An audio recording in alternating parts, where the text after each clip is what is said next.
साथियों, दिल्ली पुलिस की चिट्ठी में लिखा है कि हमने दिल्ली पुलिस को एक अंडरटेकिंग साइन करके दी थी, जिसमें हमने लिखा था कि हम उनकी लॉफुल, दिल्ली पुलिस जो हमें लॉफुल आदेश देगी उनका पालन करेंगे। दिल्ली पुलिस का कहना है कि वो आज हमें आदेश दे रहे हैं कि हम अस्पताल में भर्ती हो जाएं। तो मैं उन्हें कहना चाहता हूं कि जो उन्होंने कहा था कि जो जायज बात होगी उसका पालन करेंगे, नाजायज का पालन नहीं करेंगे। दिल्ली पुलिस राम मनोहर लोहिया अस्पताल के डॉक्टरों से एक रिपोर्ट ले ले, झूठी सच्ची रिपोर्ट, और उसकी बिला पे हमारे आंदोलन को तोड़ने की कोशिश करे और कहे कि आप अस्पताल में भर्ती हो जाइए, तो मैं पूरी विनम्रता के साथ दिल्ली पुलिस को कहना चाहता हूं कि हम आपके इस आदेश का पालन नहीं करेंगे।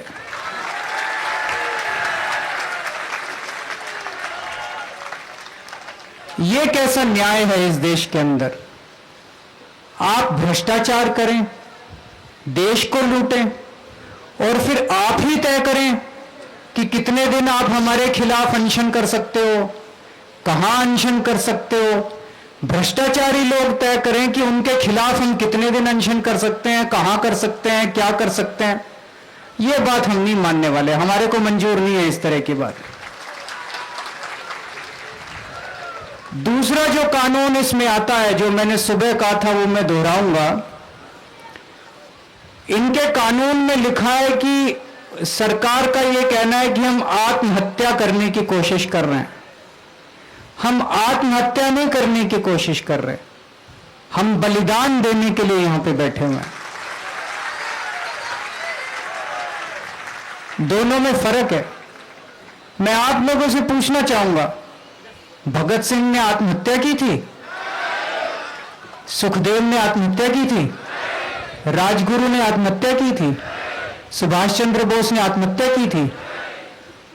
तो हम भी उन्हीं की तरह बलिदान देने के लिए बैठे हुए हैं, हम लोग आत्महत्या करने के लिए नहीं बैठे हुए। कानून के अंदर लिखा हुआ है, दिल्ली पुलिस को मैं ये याद दिला देना चाहता हूं, कानून के अंदर लिखा हुआ है कि ये दिल्ली पुलिस की जिम्मेदारी है कि अगर कोई भ्रष्टाचार करे तो उसे तुरंत पकड़ के वो जेल में डाले जांच करके। ये 15 मंत्री इस देश को लूट रहे हैं, उनको क्यों नहीं पकड़ती दिल्ली पुलिस?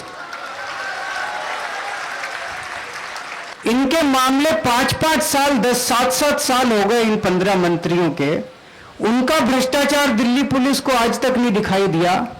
हमें 10 दिन के अंदर उनको नजर आने लगा कि हम आत्महत्या करने की कोशिश कर रहे हैं।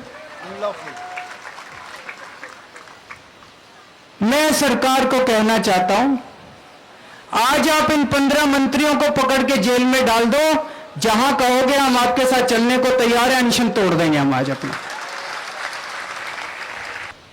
मेरा तो यह पहला अनशन है, पहला अनुभव है। 8 दिन हो गए, पहली बार पता चला कि भूख क्या होती है। जब आप भूखे रहते हैं तो आपका पेट आपसे बातचीत करता है, आपके हाथ आपसे बोलते हैं, आपके पैर आपसे बोलते हैं, आपका शरीर आपसे बातचीत करता है। इस देश में ढेरों किसान ऐसे हैं जो कई कई दिनों तक उनको एक निवाला नसीब नहीं होता और वो आत्महत्या करने को मजबूर होते हैं। कितने मजदूर ऐसे हैं जिनको कई कई दिनों तक निवाला नसीब नहीं होता और वो आत्महत्या कर लेते हैं। मैं देश की सरकार से निवेदन करना चाहूंगा, उन सारे किसानों और मजदूरों को पकड़ के अस्पताल में डाल दे, मैं भी अस्पताल में आपके साथ चलने को तैयार हो जाऊं। अभी मैंने, मनीष भाई ने और गोपाल राय ने आपस में बातचीत की। हमने यह तय किया है कि दिल्ली पुलिस हमारे शरीर को उठा के तो अस्पताल में ले जा सकती है, हमें जबरदस्ती खाना नहीं खिला पाएगी दिल्ली पुलिस।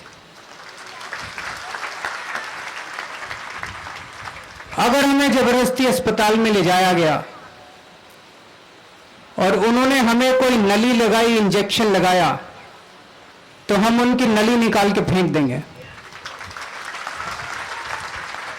वो हमारे मुंह में जबरदस्ती खाना तो डाल सकते हैं, वो गले के नीचे डाल निगलवा नहीं सकते हम लोगों से।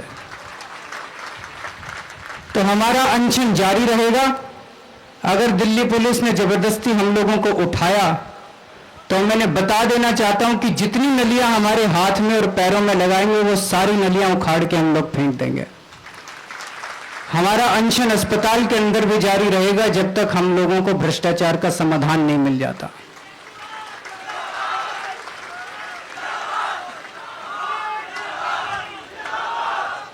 ये आर पार की लड़ाई है।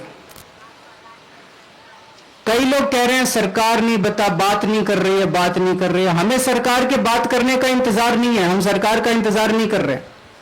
ये भ्रष्टाचारी सरकार क्या बात करेगी? हमारा सरोकार आप लोगों के साथ है, हमारा संबंध आप लोगों के साथ है। इस देश की सरकार के साथ हमारा संबोधन नहीं है। हम यहां क्यों बैठे हैं? हम यहां इसलिए बैठे हैं कि इस देश की जनता सोई हुई है, इस देश को जगाने के लिए बैठे हैं। जिस दिन इस देश के गांव-गांव और शहर-शहर और गली-गली और मोहल्ले-मोहल्ले के अंदर लोग उठ के खड़े हो गए, इस देश की सरकार की तो कोई औकात नहीं है, 2 दिन के अंदर उखाड़ के फेंक देंगे लोग। हमारा संबोधन इस देश के लोगों के साथ है। तो साथियों, इस देश की जनता से हम अपील करना चाहेंगे, जो जो लोग ये बात सुन रहे हैं, कि अब वक्त आ गया, ये आर पार की लड़ाई है, ये मौका मिला है। जयप्रकाश आंदोलन के बाद अब इस अन्ना आंदोलन ने इस देश को एक आशा की उम्मीद दी है। इस वक्त आप घर में नहीं बैठ सकते। अगर आप घर में बैठेंगे तो देशद्रोह करेंगे, आपको सड़क पर उतरना ही पड़ेगा।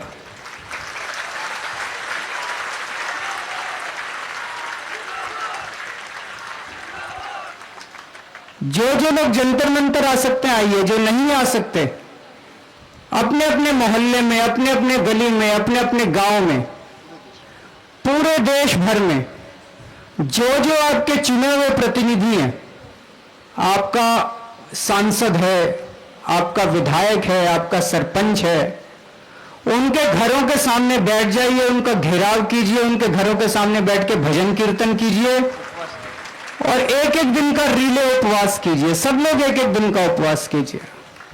यह बात देश भर में शुरू हो जानी चाहिए, अब समय आ गया है। लेकिन एक चीज का याद रखें, सब कुछ अहिंसात्मक तरीके से होना चाहिए, हिंसा नहीं होनी चाहिए। अब यह समय आ गया है। और एक और चीज हम लोग कर सकते हैं कि रोज रात शाम को 7 बजे, यह बहरी सरकार है, इसको सुनाई नहीं देता, सुनाई दिलवाने के लिए कुछ करना पड़ेगा।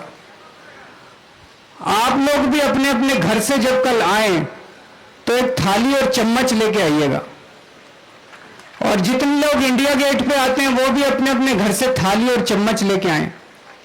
7 बजे से रोज 7 बज के 7:15 बजे तक 15 मिनट तक जोर जोर से थाली और चम्मच हम लोग पीटेंगे, ताकि इस बहरी सरकार तक इसकी आवाज पहुंच सके।